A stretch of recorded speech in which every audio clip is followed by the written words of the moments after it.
Assalamualaikum warahmatullahi wabarakatuh. Waalaikumsalam warahmatullahi wabarakatuh. Innal hamdalillah nahmadu wa nasta'inu wa nastaghfir wa na'udzu billahi min shururi anfusina wa min sayyiati a'malina.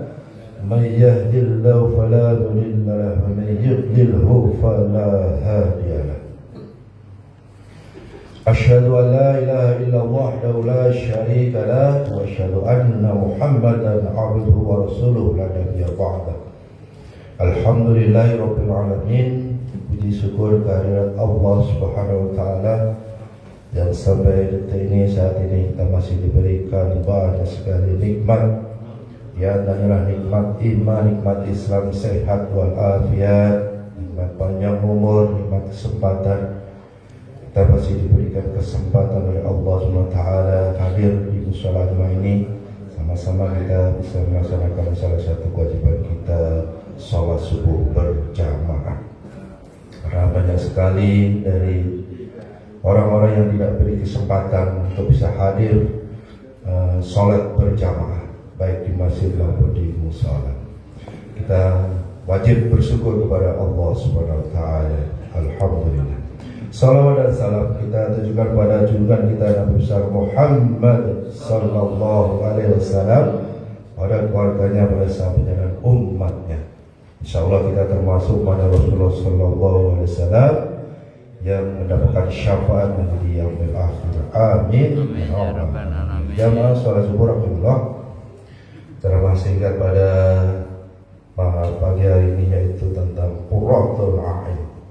Qurratul yaitu penyejuk hati, penghibur jiwa atau permata hati, sesuatu yang didapatkan oleh setiap insan di dunia, sesuatu yang diinginkan untuk memudahkan manusia selalu meraih kebahagiaan dalam hidup mereka.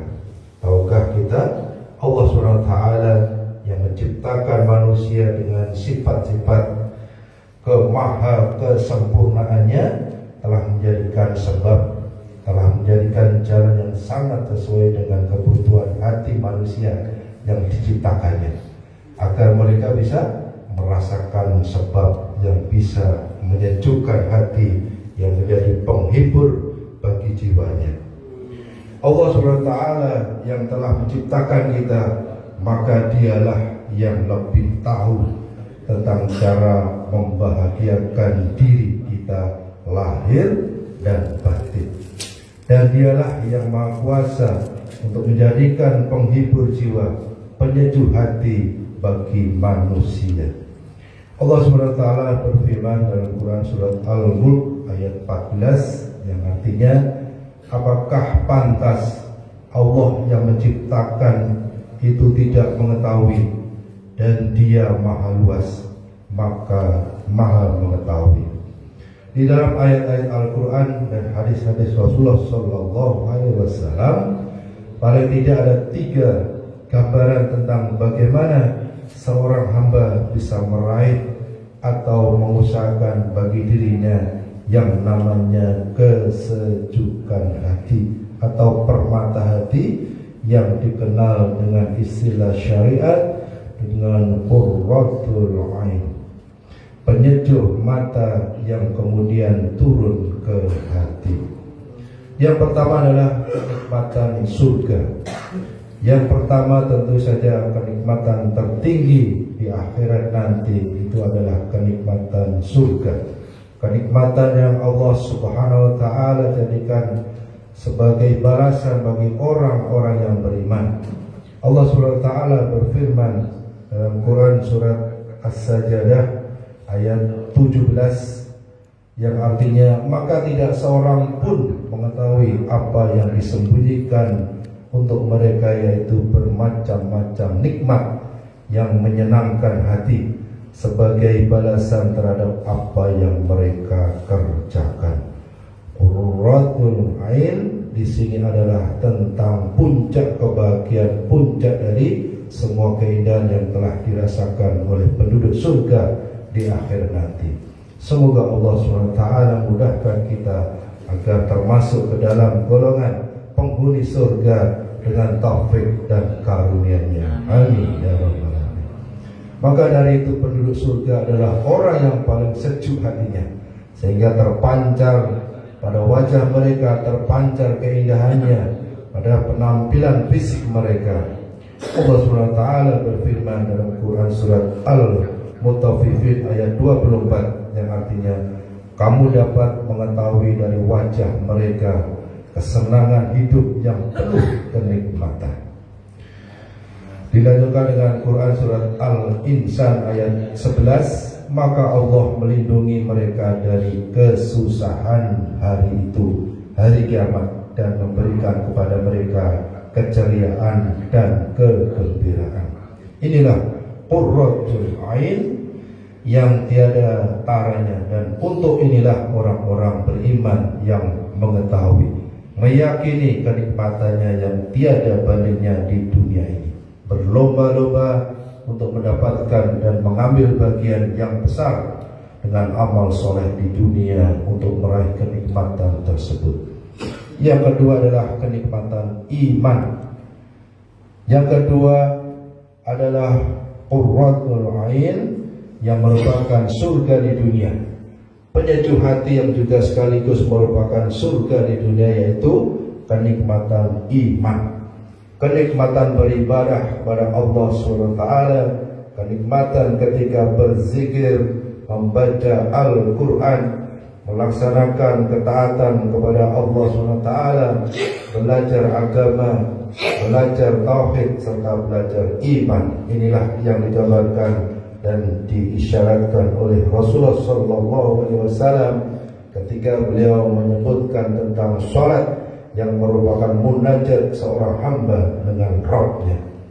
Allah SWT bersabda, dan telah dijadikan dalam sholat itu penyejuk mataku. Hadis riwayat Imam Ahmad dan An-Nasa'i. Sesungguhnya apabila salah seorang dari kalian berdiri dalam sholatnya, maka ia sedang bermunajat kepada Rabb-Nya. Hadis riwayat Bukhari nomor 405 dan Muslim nomor 551. Maka hendaknya kita melihat masing-masing dan sikap kita saat bermunajat kepada Allah SWT.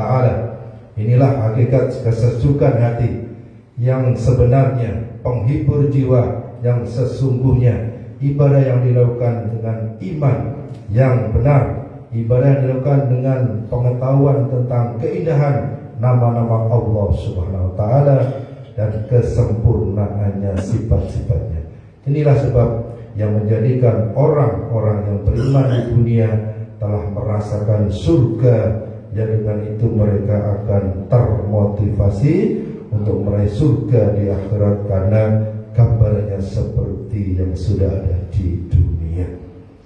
Jamaah rahimahullah, Ibnu Taimiyah rahimahullah ta'ala pernah mengungkapkan, sesungguhnya di dunia saat ini ada surga, taman kenikmatan, kebahagiaan hati, kesejukan jiwa. Barang siapa yang belum pernah masuk ke dalamnya, maka ia tidak akan masuk ke dalam surga di akhirat kelak. Yang ketiga adalah kenikmatan keluarga yang taat dengan agama. Allah SWT berfirman tentang orang-orang yang beriman yang mereka ungkapkan dalam doa permohonan mereka pada Allah SWT dalam Quran surat Al-Furqan ayat 74 yang artinya, dan orang-orang berkata, ya Tuhan kami, anugerahkanlah kepada kami pasangan kami dan keturunan kami sebagai penyenang hati kami, dan jadikanlah kami pemimpin bagi orang-orang yang bertakwa.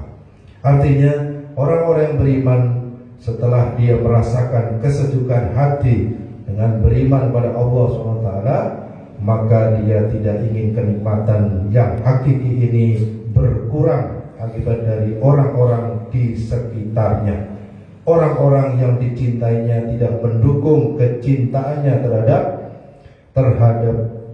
terhadapnya. Maka mereka berusaha untuk mengajak keluarganya, mengajak anak dan istrinya